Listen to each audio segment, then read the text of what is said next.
Planul General de Dezvoltare Urbană din 1988 a inclus un plan numit Zaragoza 1992, care a definit o serie de acțiuni în cadrul cartierului istoric pentru reabilitarea și renovarea imaginii sale. Intenția acestei renovări a fost de a păstra istoria centrului urban și de a o reconcilia cu modernitatea. Remodelarea Plaza de Nuestra Señora del Pilar, adică piața aceasta mare în care ne aflăm acum, a fost acțiunea vedetă a acestui plan, deoarece este locul cel mai emblematic al orașului. În acest spațiu, ca și în restul piețelor care au fost renovate în această perioadă, s-a optat pentru un design asemănător cu cel al așa numitelor piețe dure, așa cum se făcuse în orașe mari precum Barcelona, ale căror caracteristici principale erau absența zonelor verzi în favoarea includerii materialelor de piatră, utilizarea unui limbaj contemporan în proiectarea mobilierului stradal, pietonalizarea și instalarea fântânilor. Însă, contextul specific al reformei Plaza de Nuestra Señora del Pilar a fost mult mai complex, fiind vorba de un imens spațiu unic, deoarece în 1937 arhitectul Regino Borrobio a proiectat golirea zonei, unde se aflau câteva dintre cele mai importante clădiri ale orașului: Basilica Nuestra Señora del Pilar, Lonja, Primăria sau Catedrala La Seo, în fundal pe frontul vestic, pe lângă care am trecut mai devreme, și multe alte elemente de sculptură publică care trebuiau conservate, eliminate sau remodelate, precum monumentul lui Goya, fântânile lui Francisco Rallo. Catedrala La Seo e undeva acolo, o să mergem spre ea. Așa arată acolo, da. Aici e bazilica și spre catedrală o să mergem un pic mai încolo și o să povestim și despre ea. Dar între timp aici în piață mai avem World Bowl sau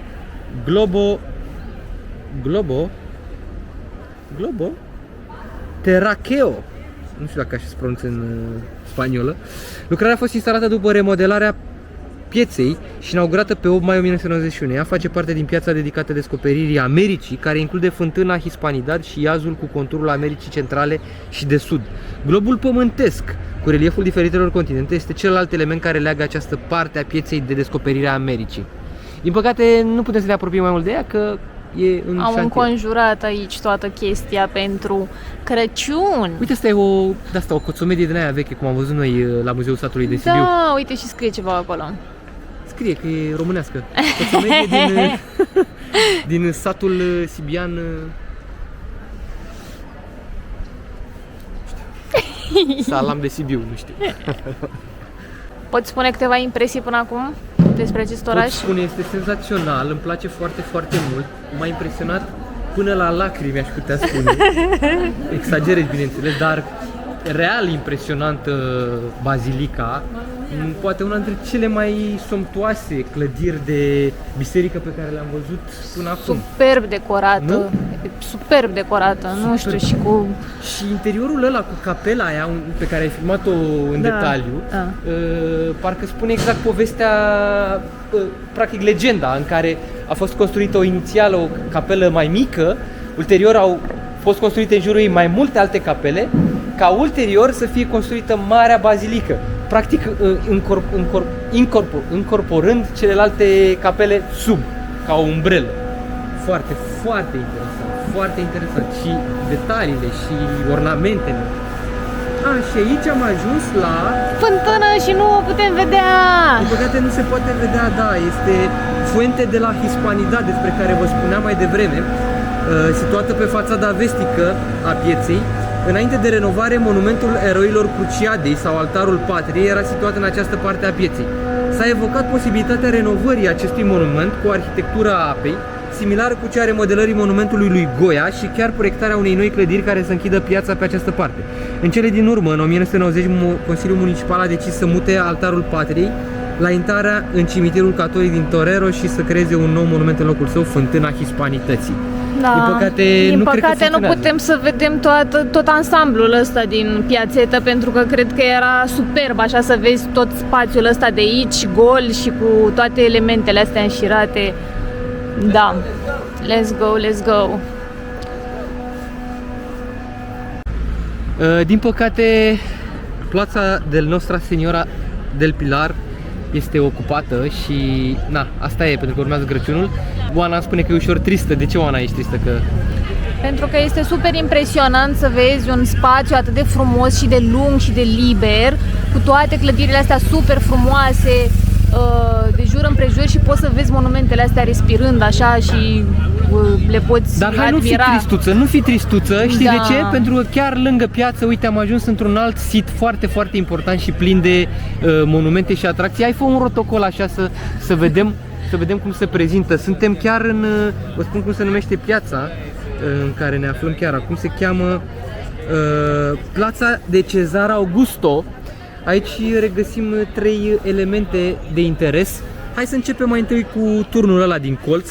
Turnul ăla din colț care este Toreon de la Zuda, despre care se spune că este turnul omagial al vechiului palat al Azuda sau Suda, o fortăreață musulmană situată în Saracusta și sediul guvernatorilor musulmani. După cucerirea creștină a orașului în 1118 de către trupele lui Alfonso I Bătătorul, clădirea a devenit palat regal și sediu al regilor Aragonului până în secolul al XIII-lea, când a început să fie folosit palatul al Haferia. Aspectul său actual este rezultatul unei reconstrucții din secolul al XVI, iar în secolul al XX-lea a suferit ample reforme. Bun, la dreapta avem Iglesia de San Juan de los Panetes. O prezintă Oana. Băi, ăla, turnul ăla mi se pare că e ușor înclinat. Așa, Mi se pare. pare un pic. O altă frumoasă biserică, mudehar, în stilul mudehar. Știi ce e mudeharul ăsta? Stilul ăsta mudehar? Hai să ne apropiem un pic de ea. Ce Bineînțeles, combină mai multe elemente din stilul maur, stilul islamic. Sunt mai multe elemente preluate, cum ar fi, uite, acolo se vede cel mai bine, de exemplu, ferestrele alea de acolo de la turn care au La bazilică arcele. ne arăți. Da, la bazilică, care au arcele alea frumoase așa, acoperișurile care sunt cu țigla aceasta colorată, superbă, frumoasă. Deci e un mix între mai multe stiluri. Ok. Iglesia de San Juan de los Panetes se află între vechile ziduri romane și Bazilica Maicii Domnului din Pilar. Finalizată în 1725, înlocuind biserica romană a Ordinului Sfântului Ioan din Ierusalim, fațada barocă austeră prezintă o imagine a lui San Juan Bautista și pilaștri pelaturi. Pelauri. M-am culcat cu urechile pe lauri, sau erau vorbă, nu știu. Ca și Santa Maria Magdalena, cea mai notabilă caracteristică a acestei biserici este turnul mudehar, ăla de acolo, pe care vorbeam. Turnul său octagonal din cărămidă cu ferestre arcuite amintește de arhitectura maură clasică. Interiorul oferă un sentiment inspirat de spațialitate, cu bolta sa în formă de butoi și cupolă de pe cruce. Biserica este deschisă publicului pentru vizite. Zice că și e gratuită intrarea. Sfânta Liturghie este celebrată aici duminică la ora 11. Deci mâine putem să venim la Sfânta Liturghie la ora 11. Vom fi prezenți să o vedem și la interior. Bun. Hai să continuăm incursiunea. Nu știu, ne apropiem și un pic de la, nu cred că Nu, l-am filmat destul de mult. Ok, aici pare să fie un zid, Da. poate al cetății vechi, mă gândesc. Și cred că are legătură cu următorul punct spre care mergem, care se cheamă Muralas Romanas de Zaragoza. Și nu e fix ăsta. Este fix ăsta. Ghiși ce? Hei! Ok, Cezar Augusta, pentru că asta așa se numea de fapt orașul original roman, din care datează chiar prima construcție a podului de piatră peste care am trecut, deci din secolul I. Acest oraș se chema, cum spuneam, Cezar Augusta și a fost înconjurat de un zid cu până la 120 de turnuri și ziduri care aveau o grosime de până la 7 metri în unele părți. Uită-te și tu cât de gros e, Dumnezeule, e uriaș. Și tipologia asta de pietre și de suprapuneri de stiluri și de... foarte interesant. Exteriorul este realizat din alabastru cu stropi de calcar, în timp ce interiorul este din mortar extrem de dur. Turnurile sale sunt semicirculare sau ultrasemicirculare, cu un diametru minim de 8 metri și maxim 13 metri pe unul dintre cele care flanchează poarta de vest. Zidul proteja un perimetru de 3 km și se întindea de la Enchagaray y Caballero de-a lungul bulevardei Coso și Cezar Augusto. Orașul putea fi accesat prin 4 porți. Una la Magdalena, o intrare sudică ușor la est de teatrul principal și intrarea vestică la capătul Manifestațion. Aceste porți erau construite în Evul Mediu, ca Îngerul în nord, Valencia în est și Toledo în vest.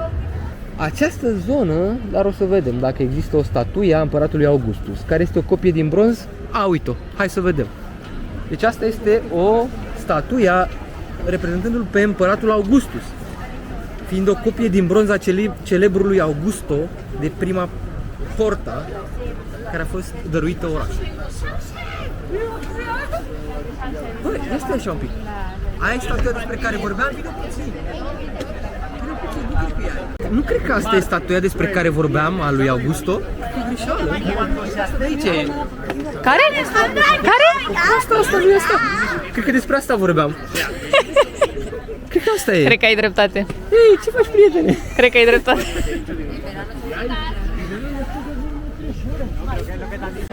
Iată-ne și ajuns și în afara zidurilor cetății, în afara Muralas Romanas de Zaragoza, se vede în depărtare și înclinatul, așa cum se vede și de la distanță, corect? Corect. E înclinat, ce să mai e înclinat.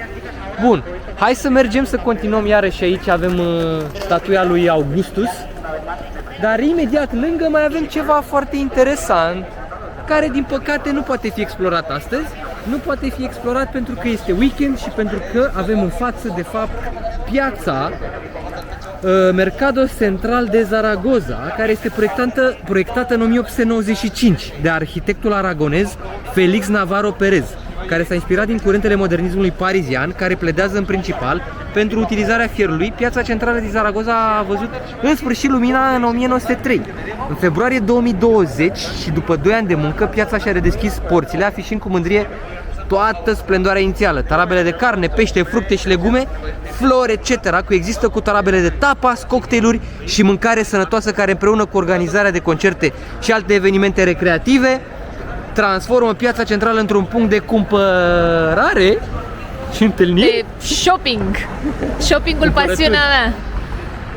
Ok, superbă. Construcția ne amintește de ce am văzut, bineînțeles, și în celelalte orașe mari spaniole, Valencia, Madrid. Din păcate nu putem să intrăm. Ia să vedem până la cealaltă, dacă să... Uite cum se vede structura asta metalică. Stâlpii ăștia metalici. Bă, dar e mare, uite-te cât Da, e super lungă. Băi, am mai văzut așa de mare? Nu știu. Dar e uriașă oricum. Bă, un tapas, o măslină, o atenție, găsește aici. O margherita, o tancherita. Calamar. Calamaro, calamare. Aici ce e asta? Structura asta metalică. Un pavilion. Un pavilion, dar are vreun scop, oare? Nu. Păi nu știu, că am mai văzut câteva prin structuri de genul ăsta prin oraș metalice. Nu prea înțeleg care este treaba. Par să delimiteze cumva, dar nu înțeleg de ce. Îți continuă porticul de la clădirile vechi. Posibil, da. Posibil. Să fie doar cu rol arhitectural cumva, alt rol nu prea văd, sincer. Un rol estetic. Da, și da, poate să se separe și să poartă cumva spațiul ăsta pietonalo, rutiero, ciclisto, feroviar. Biciclisto. Tanti Mița, biciclisto.